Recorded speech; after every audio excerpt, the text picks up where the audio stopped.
waxbarashadu waynoo wanaage waxbarashadu waynoo wanaage walaalayaalo wada ogaada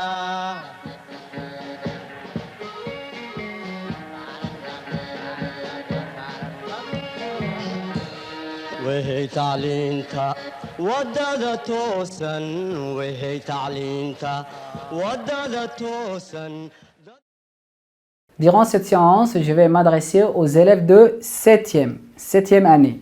Bien, vous aurez besoin de prendre votre livre de français, livre de lecture. Maintenant que vous êtes prêts, notre séance d'aujourd'hui s'intitule « Les caractéristiques du récit policier ».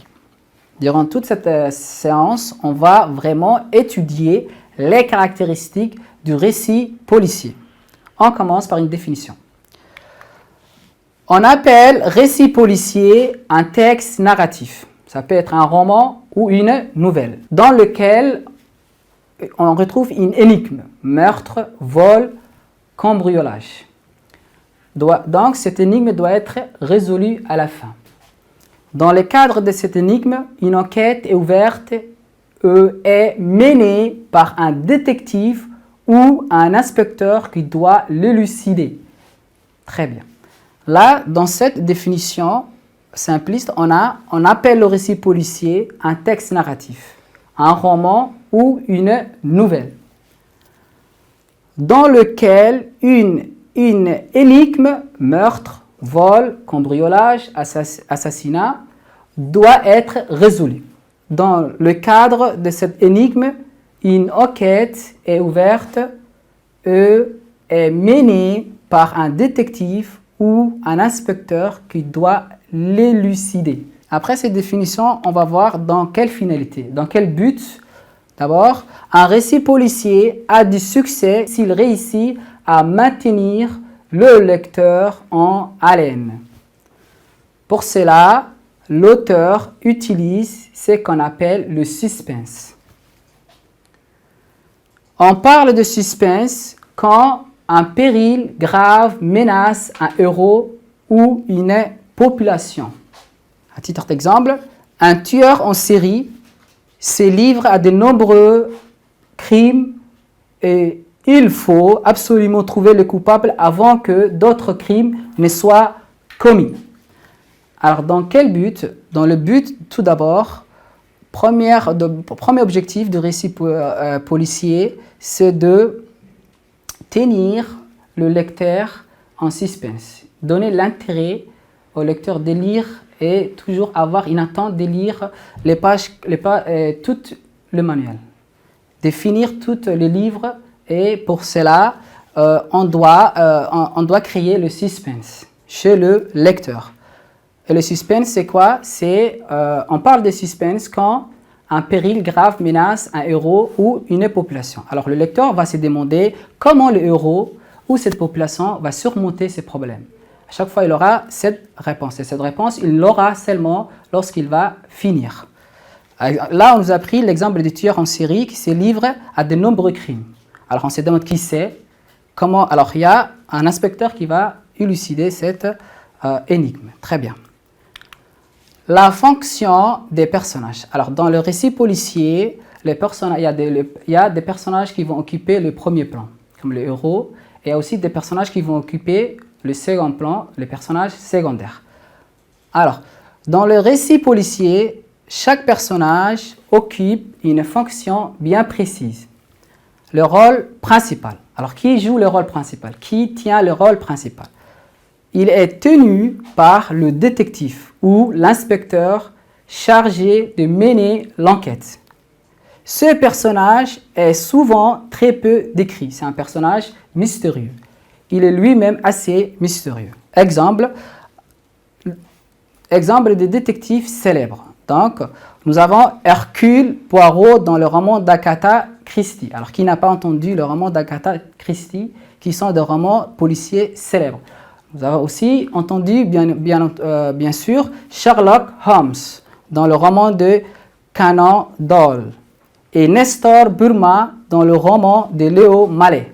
Alors, on a ici les personnages secondaires, ils peuvent être assez nombreux suivant la difficulté de l'enquête, mais sont toujours au moins au nombre de 3. Alors, dans un récit policier, bien entendu, on a le criminel. Alors, le criminel il peut être un assassin, il peut être un cambrioleur, etc.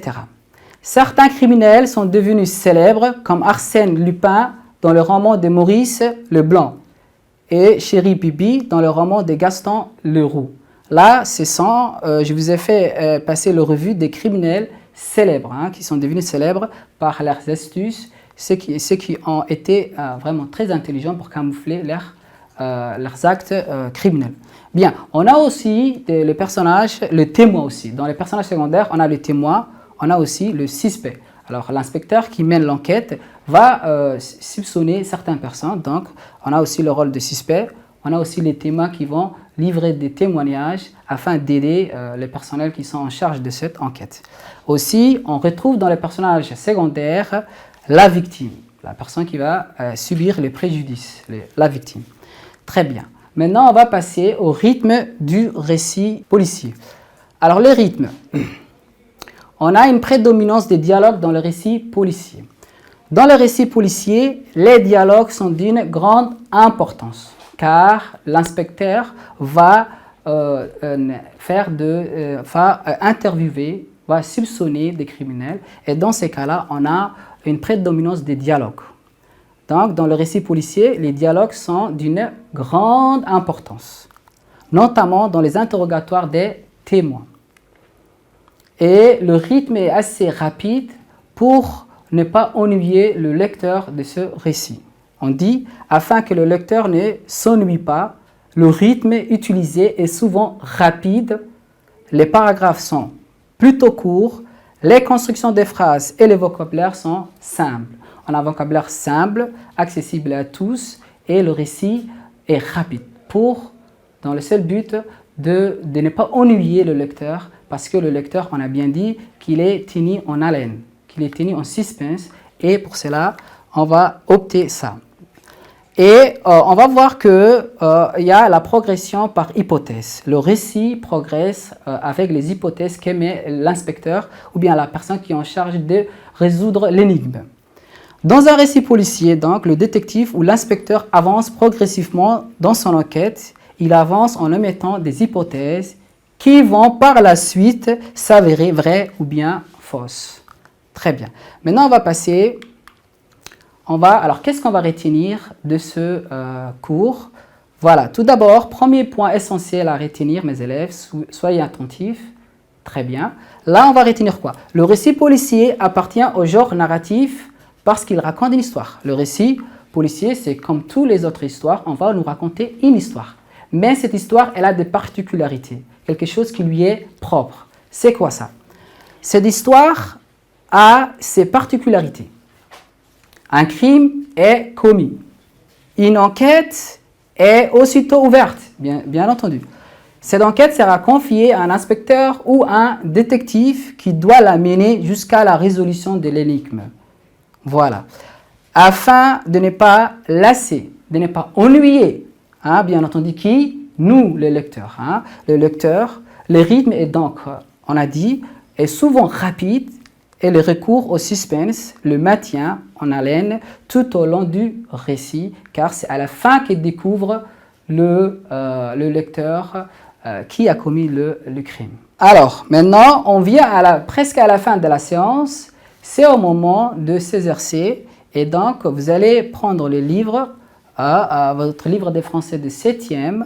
Alors, retrouvez les caractéristiques du récit policier dans le texte de votre manuel de la page 128 et la page 133. Merci de votre attention. Je vous dis à la prochaine.